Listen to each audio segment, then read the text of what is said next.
Hola, Altubers. Hoy toca reunión de libros, de esos que hemos ido seleccionando entre los que se han publicado recientemente. Algunas cosas que hemos leído, otras que no tanto, otras que tenemos a medias, pero en cualquier caso siempre se trata de libros que yo considero interesantes a priori. El que luego encaje con vuestros gustos o no, esa ya es una cuestión de sensibilidades diferentes. Pero bueno, por empezar bien, voy a empezar por algunos de mis autores favoritos y recomendároslos directamente. Si bien no he leído todos estos libros, algunos sí, lo cierto es que conozco bastante bien a los autores y en consecuencia tengo cierta capacidad de crítica sobre ellos. El primero es Nick Hornby. Este es un autor británico que ha transitado mucho por el mundo del fútbol y de la música. Son sus dos pasiones. De hecho, sus dos primeras novelas, o las que conocemos como tales, Fiebre en las gradas y Alta fidelidad, se dedican justamente a eso, al fútbol y a la música. Yo no siento mucha pasión por el fútbol, pero sí por la música, así que me quedo con un trozo de las apetencias del señor Hornby. Pero también es cierto que me gusta mucho cómo escribe, porque partiendo de una situación, de una visión, de algo que quiere contar, él es capaz de ampliar el foco lo suficientemente como para darnos una visión general de la sociedad del momento. Yo creo que esas novelas que he mencionado, Fiebre en las gradas, Alta fidelidad, representan muy bien el momento en que fueron escritas. Y las que vienen a continuación, 31 canciones, que no es propiamente una novela, pero sí una reflexión a partir de determinadas canciones, títulos como En picado, Todo por una chica, Juliet desnuda o Funny Girl, que serían las últimas, pues son también novelas muy de su tiempo. Y en ese sentido, Alguien como tú es muy de su tiempo, porque habla de la Inglaterra del Brexit, de la nueva situación, de las nuevas circunstancias y de cómo ha cambiado la vida de los ingleses. Es cierto que no ha habido excesivo recorrido, pero Hornby se ha apuntado ya a las primeras circunstancias determinadas por el Brexit y ha escrito una historia sobre una mujer de 42 años, madre de dos hijos, que está en trámite de separación y que conoce a un joven negro de 22 años que tiene múltiples trabajos muy mal pagados, por supuesto, y que tiene la ilusión de ser DJ. Y a partir de ahí, y con un montón de personajes más que leo un poco superficialmente, serían, por ejemplo, un escritor blanco con problemas de erección, una amiga blanca obsesionada con el sexo, una chica negra seductora, ambiciosa y que canta como Los Ángeles, otra chica negra a la que le encanta Thomas Hardy, un chico muy friki que lo sabe todo sobre música negra. Ya veis que otra vez la música impregna las ficciones de Hornby. Ficciones que se acercan bastante a la realidad. Yo he leído las novelas anteriores de Hornby y la verdad es que me gusta, así que voy a pensar que Alguien como tú también va a gustarme y os va a gustar a vosotros. También me gusta mucho Patrick Deville. Patrick Deville es un francés que tiene una larga experiencia literaria y cultural en general, que ha escrito algunas novelas interesantes dentro de eso que se llama la autoficción. Es decir, él se mete en las novelas de alguna manera. Y en ese sentido tiene, por ejemplo, películas como Pura Vida, como Peste y Cólera, quizá su novela más famosa, Ecuatoria, Viva y esta que ahora presenta, que es Taba Taba. Es cierto que algunas de estas novelas se ambientan en el pasado, pero Deville se arregla para meterse él en las ficciones a través de la investigación que ha ido haciendo para conseguir el material que va a incluir en esas novelas. Taba Taba es todavía más personal, porque parte de las propias experiencias del propio autor, que escuchó el Taba Taba en boca de un asilado hace 60 años en el sanatorio donde era director su padre. Y a partir de ahí y de esos recuerdos de aquel sanatorio, pues acaba desarrollando toda una teoría sobre la historia de Francia y sobre la historia del mundo. Supongo que es una ambición muy amplia, pero quién sabe, igual lo consigue. Hay una cosa que debemos decir y es que Patrick Deville escribe exquisitamente, con una precisión, con una belleza en las frases que son verdaderamente asombrosas. Es un autor para leer relajadamente, nada de urgencias, recreándote en lo que lees y disfrutando de lo que lees. A mí me gusta mucho, de verdad, y da lo mismo que aborde cuestiones como la peste y la cólera o el asesinato de Trotsky. Siempre, siempre está muy bien. Lo mismo me pasa también con Philippe Claudel. Philippe Claudel es un escritor de novelas muy breves, alrededor de 200 páginas, y que aborda asuntos verdaderamente serios, ¿no? Quizás su novela más famosa sea Almas Grises, donde muestra una investigación policial dentro de la Primera Guerra Mundial. Y la pregunta es, ¿merece la pena investigar un asesinato en un momento en que están muriendo los hombres por miles? Pues esa reflexión es la que ocupa esa novela, y hay otras novelas que abordan cuestiones mucho más recientes, igualmente interesantes, como la emigración en su última novela, antes de este volumen de cuentos que se titula Inhumanos. Estos son unos cuentos muy breves. Tienen de media 2-3 páginas aproximadamente. Hay algún cuento que llega hasta las 6, pero no van muy allá en longitud, pero sí en intensidad, porque cada una de estas narraciones daría para una novela, de verdad, porque crea personajes perfectamente trazados, situaciones muy bien delineadas y algunas cuestiones sorprendentes, como cuando se mete en territorios más o menos fantásticos. Pero todos ellos vienen a demostrar que el ser humano es un auténtico desastre, que somos gente muy poco solidaria, a pesar de lo que contamos por ahí cada vez que nos ponen, por ejemplo, un micrófono delante de la boca, que no acabamos de entender a nuestros semejantes y que si podemos les maltratamos. Y la verdad es que no es una contemplación tranquila de la humanidad, pero creo que es una contemplación bastante ajustada. Igual no totalmente real, pero sí apunta a algunas cuestiones que nosotros mostramos,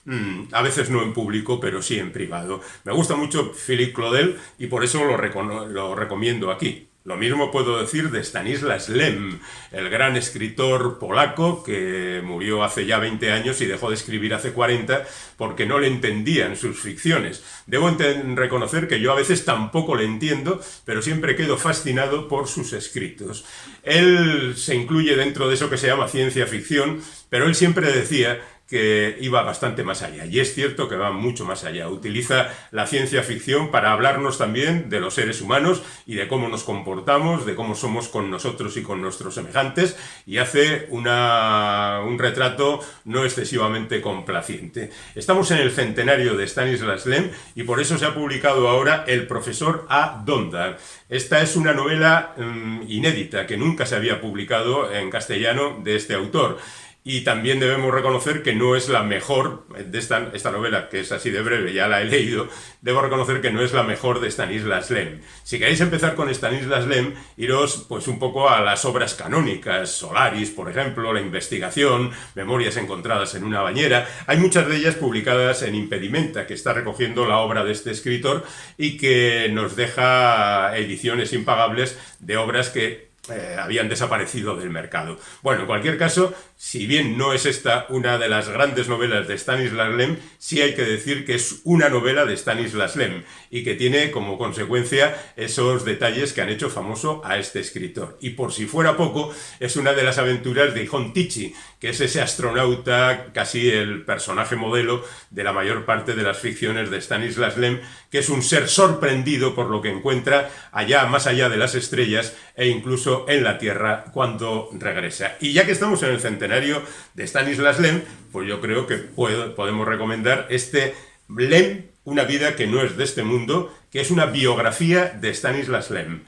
No había, que yo sepa, una biografía de este hombre que vivió una vida apasionante, muy entregada, muy contradictoria a veces, que según parece tenía un carácter un poco fuerte y que escribió algunas de las ficciones más importantes del siglo XX. Como complemento a eso que os decía antes, esta biografía vendrá perfecta para disfrutar de Stanisław Lem, un genio, ya digo.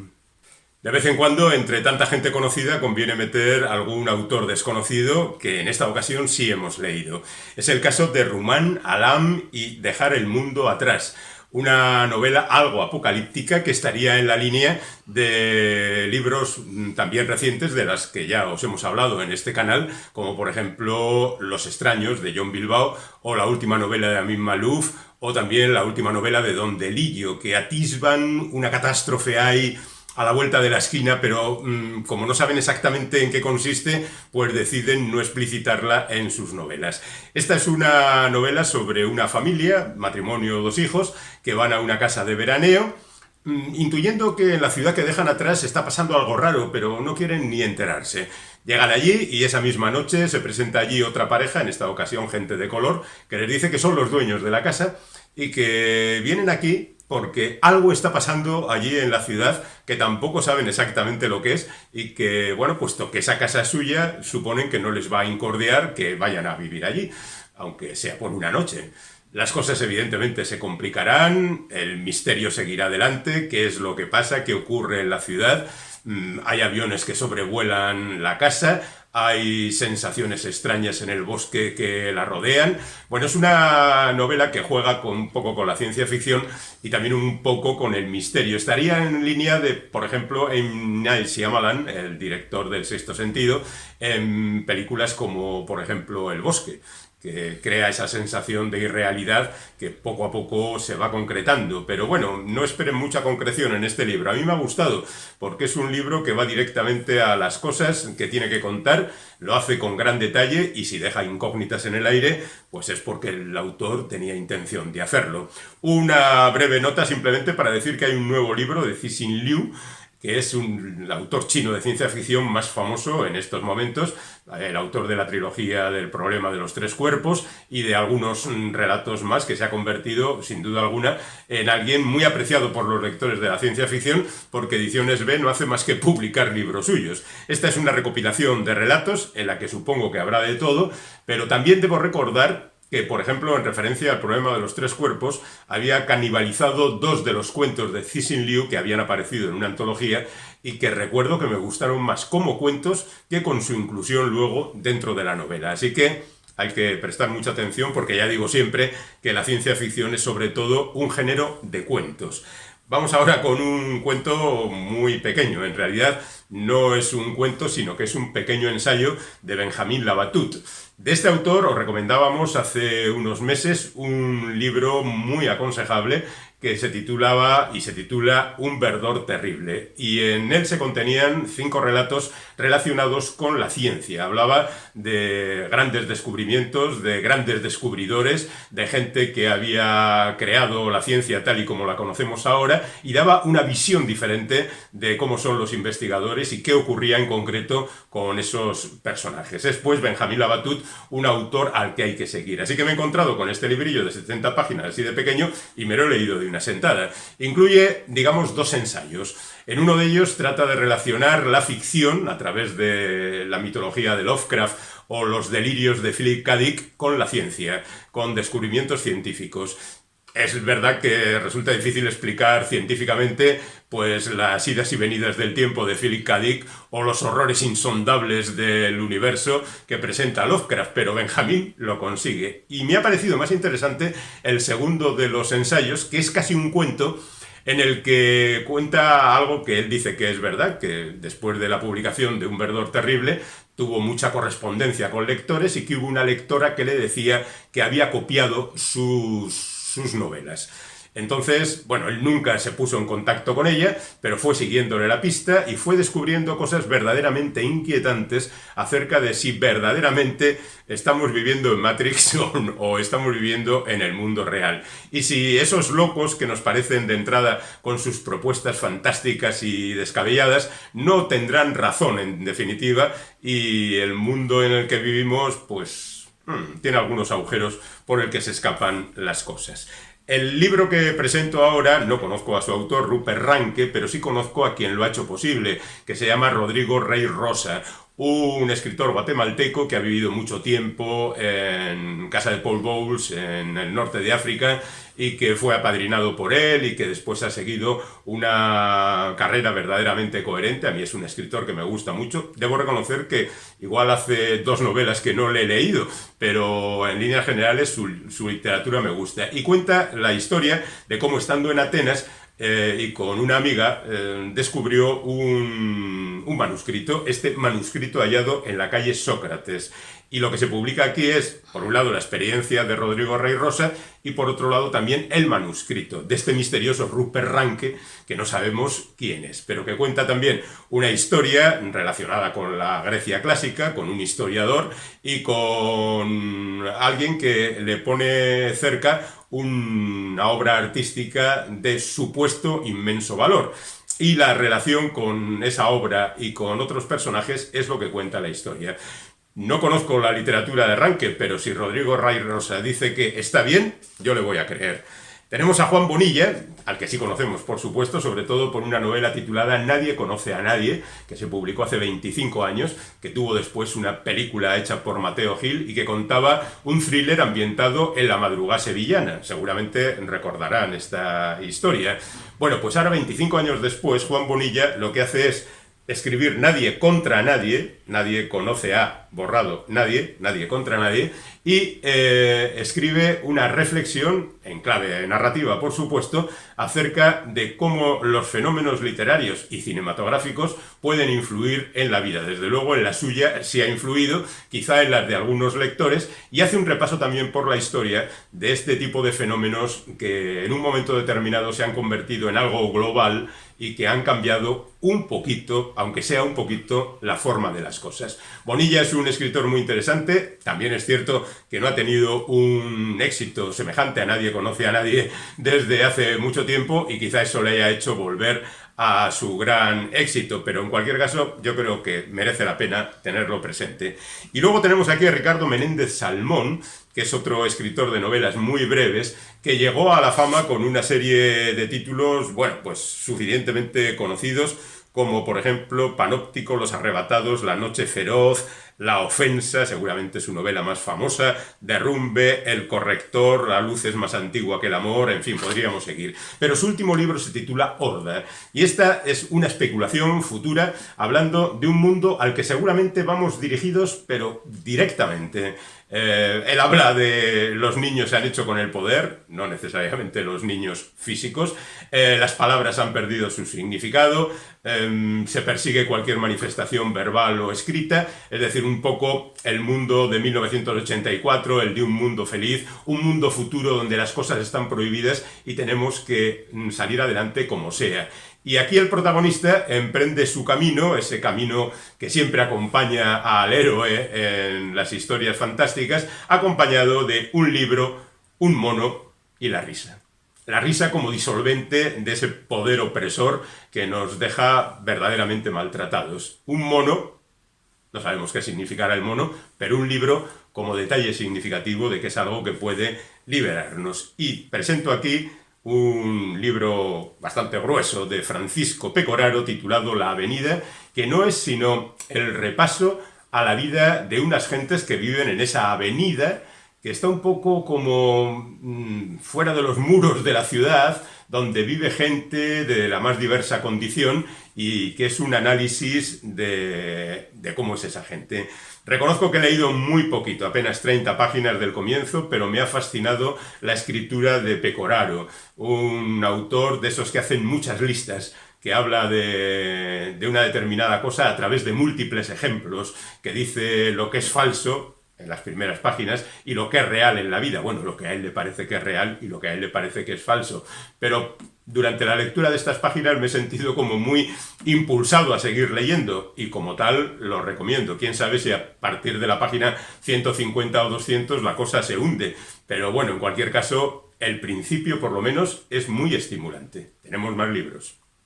Ahora vamos con algunas novelas policíacas, esas que siempre vienen bien porque es un género que gusta a casi todo el mundo y además con algunos clásicos. Atención, tenemos nuevas publicaciones de las novelas de Georges Simenon. Georges Simenon es un señor que escribió fundamentalmente, y por ello es conocido, novelas sobre el comisario Maigret. Y luego escribió un montón de novelas, muchas de ellas también criminales, pero con personajes independientes. Bueno, pues ha sido necesario en esta ocasión la unión de dos editoriales, Anagrama y Acantilado, para sacar una nueva colección de Simenon. Yo creo que la última de Simenon tuvo lugar hace 30 y algo años a cargo de Tusquets, que se publicaron gran parte de las novelas de Maigret y también gran parte de las otras novelas. Yo reconozco que me gustan mucho más las otras novelas de Simenon. Maigret funciona con una fórmula que al cabo de los títulos acaba siendo algo cansina y al final hasta las recetas de cocina de la señora Maigret acaban cargándome un poco. Pero el resto de historias la verdad es que es fascinante. Y aquí se ha publicado, por ejemplo, 3 habitaciones en Manhattan, que es seguramente la novela más famosa de Simenon dentro del ciclo americano, porque tiene diferentes ciclos. Por ejemplo, dentro del ciclo campestre francés, la novela más famosa sería La viuda Couder.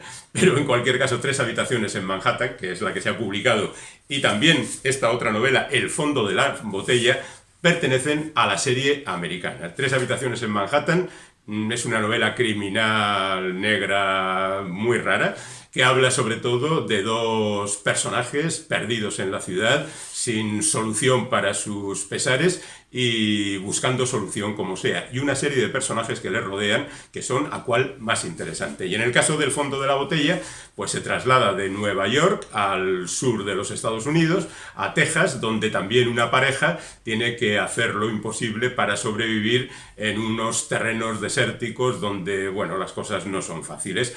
Hay que recordar que estas novelas tienen casi un siglo de edad y en consecuencia no están hechas anteayer. Sus formas y el ambiente en que se desarrollan no son los de hoy. Y luego también hay una novela de Maigret para aquellos que piensen que Maigret es lo mejor del señor Simenon y se titula Maigret duda y no la tenía, así que me viene fantásticamente. Bueno, hablando de Maigret y el resto de comisarios, creo que no está mal recordar que Andrea Camilleri, que desgraciadamente nos dejó a la avanzada edad de 94 años hace un par de ellos, se ha publicado de él una nueva novela del comisario Montalbano titulado El método Catalanotti.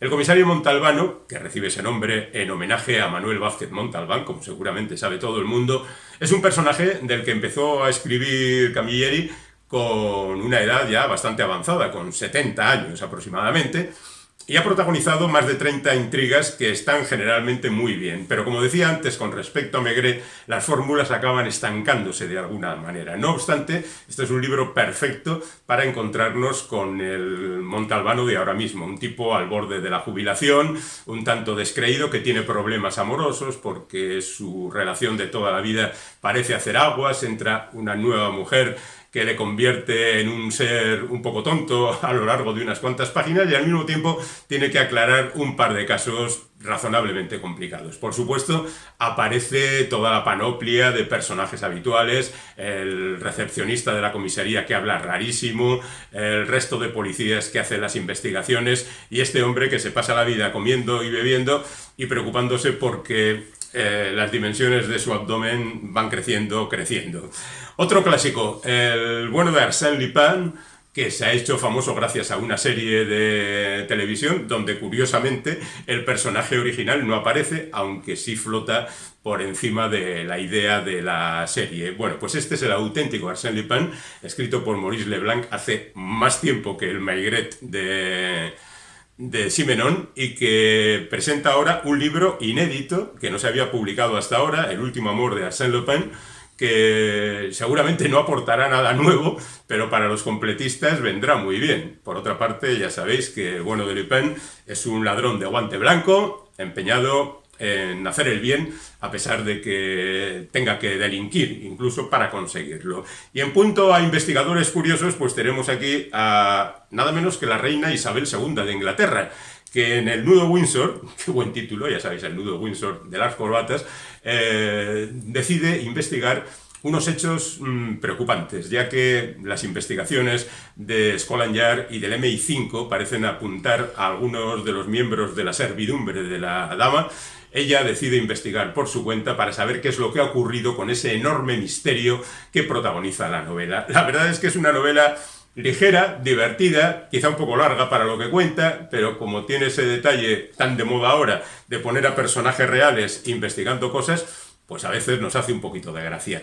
Tenemos aquí a Laura Lippman, que es una escritora que ya tiene publicados en castellano, me parece que 4 libros, pero esta es la primera novela suya que leo, Piel quemada, y la verdad es que me ha gustado mucho y por eso os la recomiendo. Cuenta la historia de una mujer que abandona a su marido y acaba en un pueblo un poco desastre en la América profunda, donde conoce a un tipo que no está allí casualmente, sino que va siguiéndola porque ha recibido una orden de investigar. Él es un investigador privado que se hace pasar por cocinero y los dos coinciden en ese pueblo donde van a producirse una serie de hechos que por supuesto no voy a contar, pero que van creciendo convenientemente. En cada vuelta del camino, en cada capítulo, nos encontramos con un impulso narrativo que descubre algo de lo que había ocurrido antes. Por ejemplo, esta mujer había tenido un marido anterior a ese que ha abandonado y hay al parecer una cantidad de dinero flotando por ahí que hay mucha gente intentando conseguir. Y no diré más, simplemente que me parece que Laura Lindman hace una buena narración, que es interesante la investigación y que los personajes están muy bien trazados. Y tenemos aquí, saliéndonos de esto de la investigación, una novela sobre los libros, La pequeña farmacia literaria, que además está basada en hechos reales, porque quien lo cuenta, Elena Molini, ha tenido la experiencia de crear esta librería. Una librería que en principio ella decidió que iba a ser algo así como un refugio para los libros y autores que a ella le gustaban, pero claro, en definitiva, los clientes también conforman el catálogo de una librería.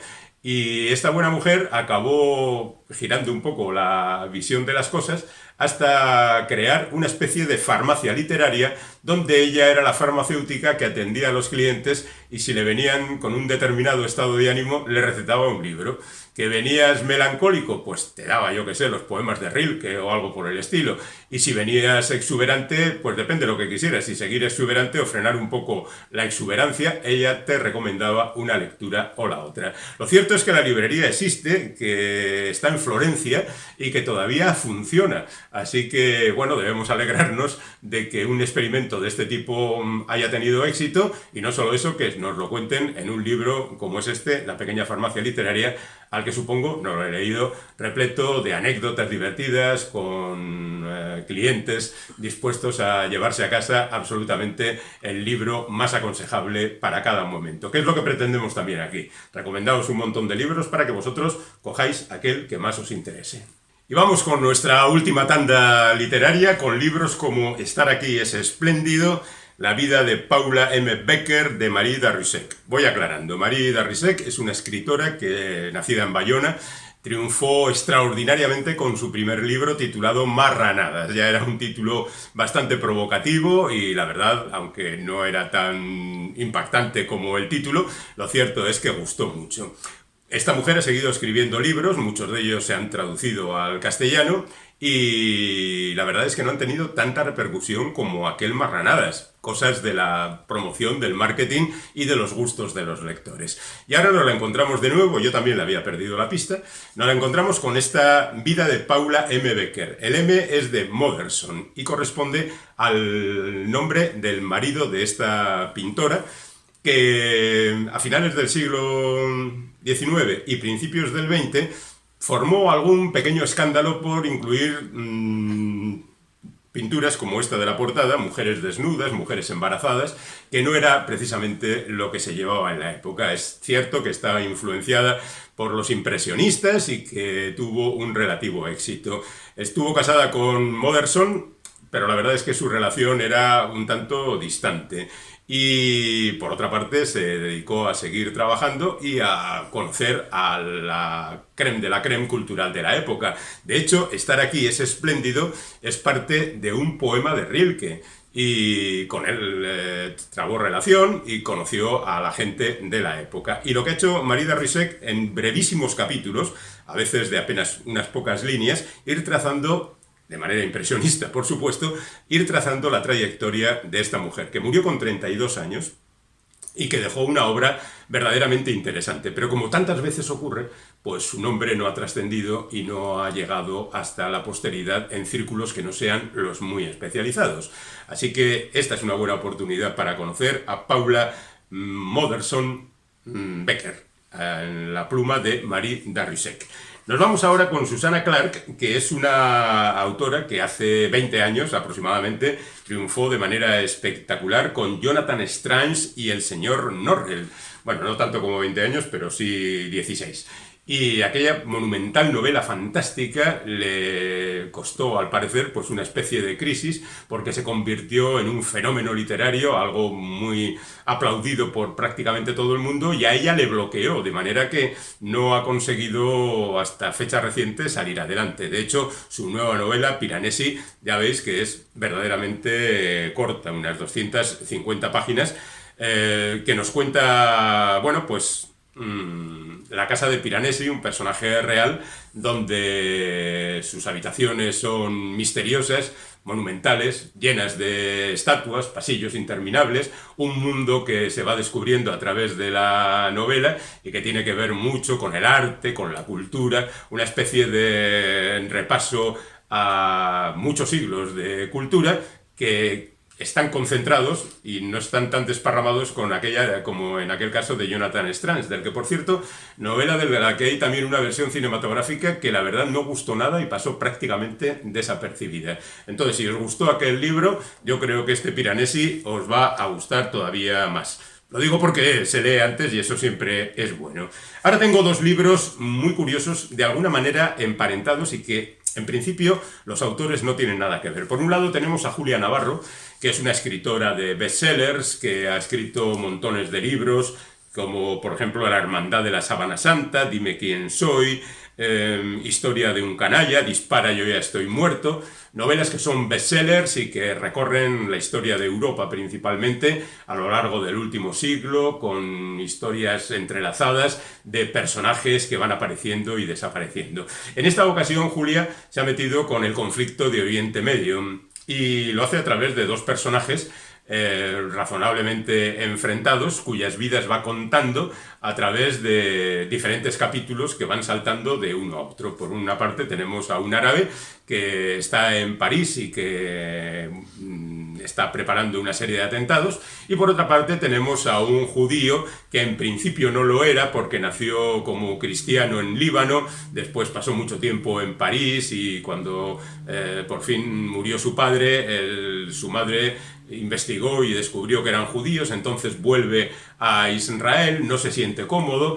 He leído aproximadamente 100 páginas del libro y esto sería el resumen de esas 100 páginas, ¿no? Un retrato de los personajes, de los principales y también de los muchos que le acompañan a ambos y que van trazando la trayectoria de los dos hasta que, suponemos, se encontrarán en un hecho violento, ya que hay uno de ellos preparando un atentado. Y prácticamente lo mismo es lo que cuenta esta novela de Colum McCann, que se titula Apeirógono, que por si no lo sabéis es un polígono de un número infinito de caras. Yo no lo sabía, pero ¿veis? Para lo que sirven los libros, para enterarse de cosas como esta. Que igual no sirvan luego para nada, pero bueno, algo más que sabéis. Y lo que se cuenta es la historia justamente de un árabe y de un israelí que tienen una cosa en común. Ambos han perdido a sus hijos justamente por los enfrentamientos entre las dos facciones. Y eso les convierte a ellos en principio en enemigos, pero más tarde no, porque hay una causa común que es la de evitar que sigan muriendo jóvenes por culpa de ese conflicto.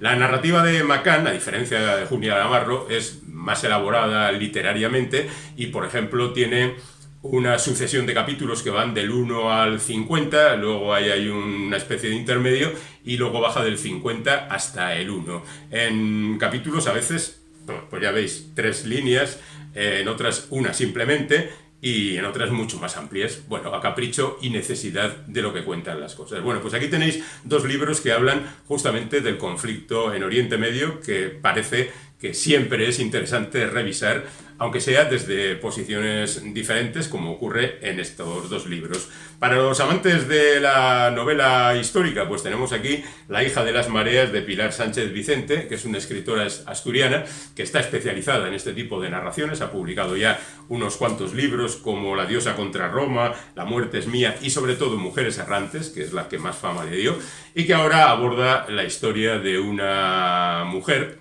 supuesta descendiente de jovellanos que vivió en el siglo XIX, ella en el siglo XIX, pero su madre en el XVIII, una serie de circunstancias. Por una parte, fueron acusadas de brujería, incluso su bisabuela, y al final tuvieron que marcharse de allí y buscar refugio en otros lugares. Pasa por Inglaterra, pasa por la Francia revolucionaria, la madre, no ella, y bueno, pues la cosa acaba por fin en el siglo XIX trazando un recorrido por la Europa del siglo XVIII y siglo XIX. Está escrita pues al estilo del de Julia Navarro, de manera continuada, eficaz, directa, contada con las cosas que son propias a este tipo de relatos. Y para terminar, saco aquí un libro que podría haber venido muy bien para la noche de Halloween, para leer fantasmas, relatos victorianos y eduardianos, hechos por Antonio Andrés Ballesteros González y Julio Ángel Olivares Merino. Es una edición anotada de una serie de relatos que van desde antes de la reina Victoria, o sea, desde el siglo XIX, pero desde los años 20, y Victoria empezó en el 41, me parece, a reinar, y van un poquito más allá del final de la época eduardiana, porque Eduardo VII murió en 1910 y los cuentos llegan hasta 1920 y tantos. Entonces, tenemos aquí algunos relatos de gente suficientemente conocida como Robert Louis Stevenson, Saki, Rudyard Kipling, Bram Stoker, Henry James, pues un poco la crème de la crème. Y es cierto que algunos de estos cuentos ya son suficientemente conocidos, La casa del juez, por ejemplo, o La pata del mono, que es seguramente uno de los cuentos de terror más conocidos de la historia. Y la ventaja que tiene este libro sobre publicaciones anteriores es que, por una parte, tiene un prólogo de 100 páginas, poniendo primero en ambiente la situación social y la situación literaria del siglo XIX y principios del XX, y luego cada uno de los relatos va teniendo anotaciones que aclaran determinados aspectos de algo que igual nos queda un poquito antiguo y no comprendemos exactamente, lo cual hace de este libro pues una joya para los aficionados justamente a este tipo de narrativa fantástico, terrorífica, heredera de la literatura gótica y que tantas alegrías nos ha dado en multitud de ocasiones. Bueno, esto ha sido nuestro repaso a la literatura, una pequeña parte de lo que se ha publicado últimamente, que esperamos que os haya servido para algo y que hayáis disfrutado. Volveremos.